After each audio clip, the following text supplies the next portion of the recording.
Hey guys! What's up? It's Yael and recently nag-release si Realme ng kanilang newest Realme 9 series and I got myself the Realme 9i and I'm going to share to you guys my mini tech review, first impressions, and of course, kung worth it nga ba. This is their entry-level smartphone sa kanilang Realme 9 series and it's priced at 11,990 pesos but you can avail it or you can get the discount of 1,200 pesos off kapag kayo ay bumili from May 4 to May 7. Meron na siyang 6nm Qualcomm Snapdragon 680 processor. Meron din siyang fast charging feature na kayang mag-charge ng 100% within 1 hour and 10 minutes. And specs na perfect for our everyday lifestyle.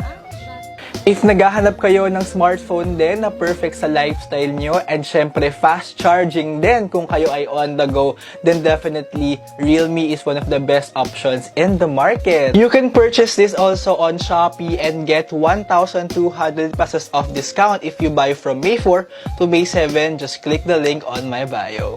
Let's go!